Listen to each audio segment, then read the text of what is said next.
Welcome to Wealth Coffee Chats, folks, for your daily live updates. Get the most out of today's episode by participating in the chat. Make sure you ask some questions, be part of the conversation, have a bit of fun, grab a coffee or a tea, take some notes, and get ready to start your day, folks. Quick few housekeeping rules, though. No spamming, no advertising or self-promotion in the chat. That's not on. Be kind and respectful to everyone when participating. And most of all, have a good time. Real estate investing can be your biggest asset. It also can be your most expensive asset when it comes to getting it right or getting it wrong, folks. It can be time-consuming, stressful, and that's why here at Positive, we have what's called a 6-star team, a full-service team that provides integrated wealth and property investing solutions and services simply designed to help you progress towards your goal of passive income through your property portfolio, folks. Make sure you check out our other podcasts on the Positive Mentor Network. Not only is there Wealth Coffee Chats, there's the Urban Property Investor. Drops every Wednesday with straight talking investing strategies and lessons with Sam Saggers. Property Investor Tales. This is where our clients, you guys, share real life stories from property investing, hosted by some of our advisors and strategists. And that's done every fortnight, dropping every Monday. Wealth, Wine and Wisdom, folks, that debriefs the week that was in the world of finance and property, hosted by yours truly, Jason Witten and Andy Fenton on Fridays.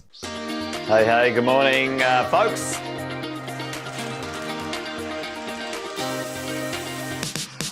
Good morning, everybody. Welcome to another Wealth Coffee Chat. Hope you're well, folks, wherever you are. There it is, team. Morning. Morning, wherever you're tuning in from today. Early bird gets the worm, they say. Here at Positive, we offer a 6-star team. It's a team that help you at every stage of your wealth creation journey.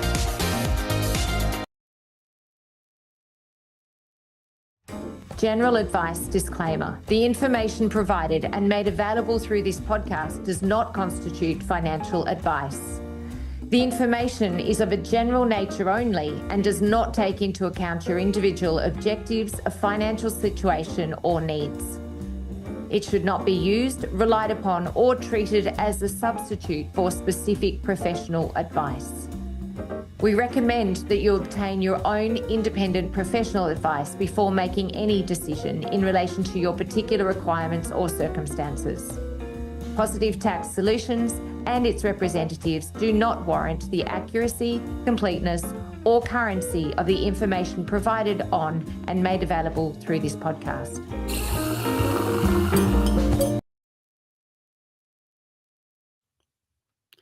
Good morning, everyone. Welcome to another Wealth Coffee Chat. It's Tax Tuesday. I'm Daniel McPherson, and today we're diving into a crucial topic, managing cash flow. But before we dive in, I'd like to let you all know that the Property Summit is on the Gold Coast from the 13th to the 15th of June. So this is for anyone who's interested in elevating your understanding of the Australian property market, strategies for lifelong wealth through investment. There'll be industry acclaimed guest speakers. Our expert 6-star team will be there as well, and some great opportunities for networking with experts and like-minded people. So reserve your tickets at the link, and we'll drop that into the chat. It's going to be educational and inspirational. So let's check out the video.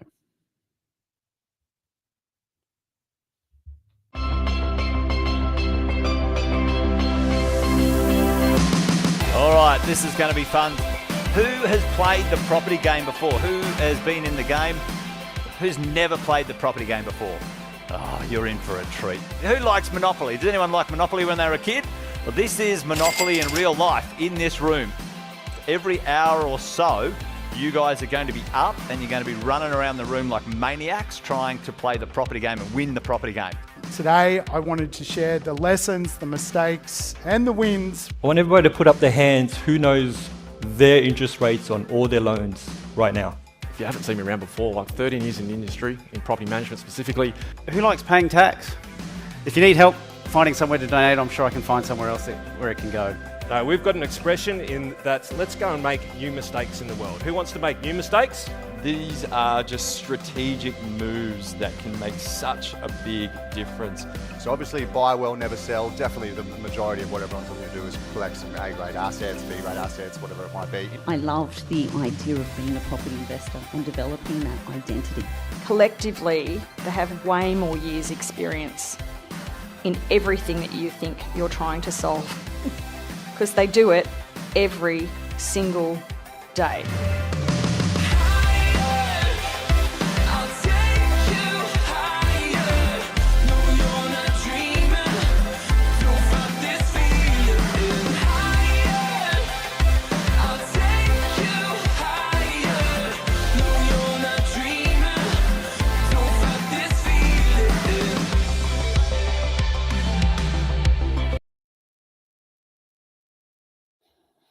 All right, so it should be a great event. Hopefully you can all get along and we can catch up. Okay, so managing cash flow. So whether you're an investor, small business owner, understanding and managing it is essential for your financial success. So let's dive in. We're going to talk about both the small business owners and investors. We're going to talk about business owners first. So you and I'm including myself in this because I'm also a business owner. We make up some impressive statistics, which I'll share with you. So we make up almost 98% of businesses in Australia, contribute almost a third of Australia's GDP, and employ almost 42% of the country's private workforce. So they're some pretty impressive numbers. And I guess for being the backbone of the Australian economy, there must be some pretty good incentives to go into business. I wish there were.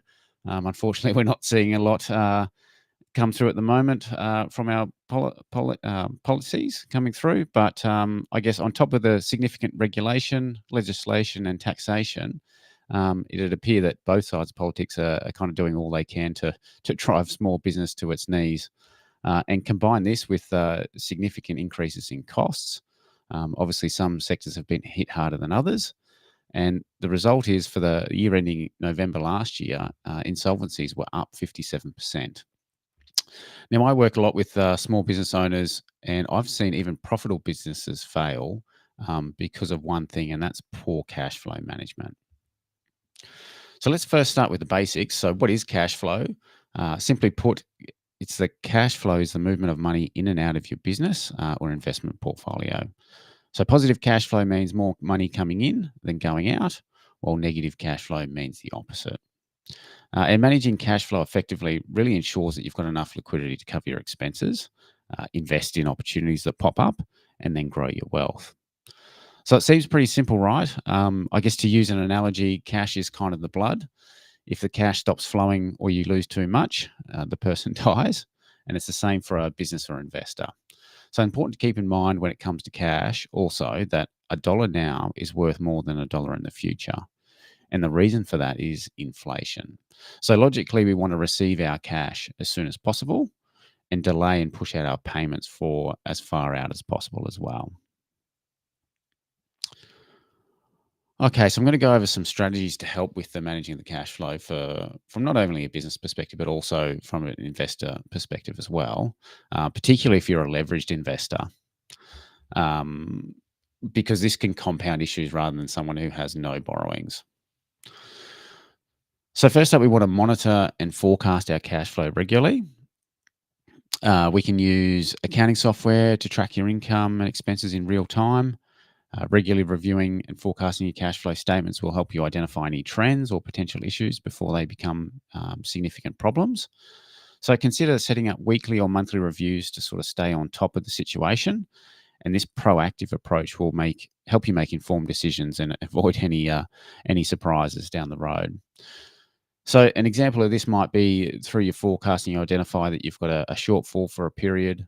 So knowing this and having this knowledge can then you can act and get maybe some lending or something online to get you through that period where it's going to be negative. So for business owners, I guess this is something that we're seeing a lot of at the moment. We want to see that you're ensuring that you're invoicing your clients promptly, following up on any overdue payments. Consider even offering some incentives for early payment or implementing late fees for overdue invoices. So it's really to try and encourage your clients to pay on time and pay quickly, as this will improve your cash flow and get the cash in the door quicker. Additionally, using automated systems, there's heaps of programs can streamline the process and also reduce any likelihood of errors as well. So remember, the faster you get paid, the better your cash flow will be. Now, I guess this is something that's happening a lot at the moment, particularly in the current environment. we're having delayed customer payments. And this can have a significant impact on your cash flow as well. So be clear with your payment terms and do follow up on the overdue invoices. I guess building strong relationships with your customers can also encourage timely payments as well. And for small businesses, we're seeing a bit of a cascading effect of these delayed customer payments. So a good example we're kind of seeing is in the construction industry. So a developer might be late paying a builder. The builder then doesn't pay the contractors, and then these contractors can't pay workers. So it's a real issue.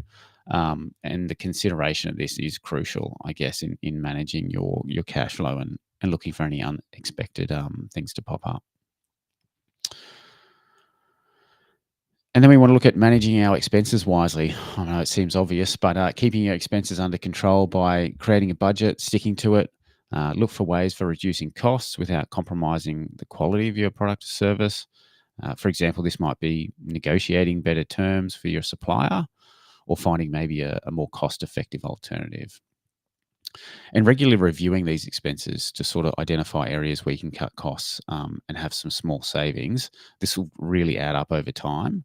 And we do sort of see that a lot of businesses, it's almost like a bit of a leak where we have all these additional subscriptions and things like that sort of cost and add up over time as well. Now, on the flip side, we want to receive the income as quickly as possible and aim to delay payables as long as possible without incurring any penalties or damaging our relationships with suppliers. So this might include negotiating longer payment terms. So working with your supplier to negotiate the payment terms that you have. This gives you more time to use cash for other purposes before paying those bills.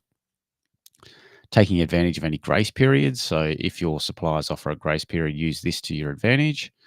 Just make sure you pay before the deadline. And using credit wisely. So sometimes we'll see people use a business credit card or a line of credit to effectively extend your payment period. You just have to make sure that you manage your credit to avoid any interest rate and additional fees that's going to cost you more than what you would save.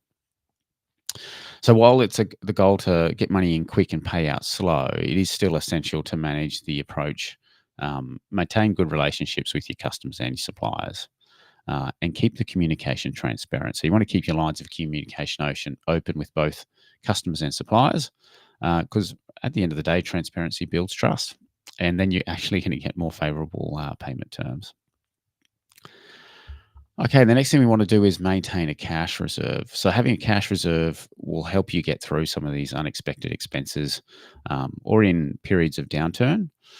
So aim to set aside enough money to cover sort of at least 3 to 6 months worth of operating expenses. This is like a bit of a financial cushion. Will definitely provide you a bit of peace of mind and stability, particularly when things are volatile, a bit like at the moment. It's really just an emergency fund for your business. So ensuring that you can continue to operate when cash flow is tight or something unexpected happens. And the next one is financing our options strategically, or using finance strategically. So using lines of credit, business loans to manage cash flow gaps. We just have to be cautious that is what we're doing, is managing the cash flow gap and then not actually overextending. We need to evaluate the terms and the interest rates carefully before we go in, as we do for any lending, and make sure that we have the strategy in place to use those funds and how we're going to pay that back. Now, also many businesses experience pretty predictable sort of busy and slow periods throughout the year. So, for example, retail might be busy through the Christmas period. Construction companies, I guess, you normally see sort of flows in the warmer months as people can work longer or when the weather's better. And these fluctuations can create the cash flow gaps that need to be managed. So planning ahead, setting aside the extra, having a lending or a credit process in place will definitely get you through. So let's shift our focus to investors. This is equally important for those to take advantage of opportunities and, I guess, meeting your wealth goals. So we'll go through a couple of strategies for investors. And the first one, I think Alex spoke about this on another episode, but diversifying your investment. So diversification helps spread the risk, can provide a more stable cash flow, investing in a mix of asset classes, This approach can help sort of mitigate the impact of volatility on different markets and thereby affecting your overall cash flow. So having it spread across different asset classes, you reduce the risk of significant losses and sort of create multiple income streams as well. I want to focus on income generating investments. So investments that generate regular income. So that might be paying dividends. We've obviously got rental properties, bonds, term deposits. So having a steady stream of cash to reinvest or cover expenses is key. And evaluating the yield and stability of these investments to make sure that they align with your goals and what you're trying to achieve. And reinvesting dividends and interest can also help as well. I mean, the power of compounding, we all know.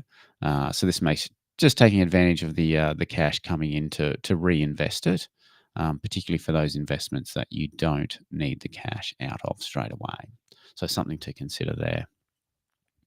And it's always important to monitor and review your investment portfolio, making sure it aligns with your goals and risk tolerance, and making adjustments where you need to.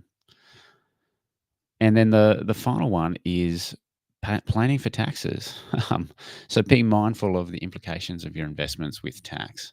So work with your tax professional, develop strategies that minimize your tax liability and maximize your after-tax cash flow. So this might include utilizing losses, ensuring that you've got a capital gains tax strategy in place. But really, at the end of the day, effective tax planning will significantly improve your cash flow and keep more money in your pocket and less going to the ATO. So whether you're a small business owner, investor, managing cash flow is a critical aspect, I guess, of your financial success.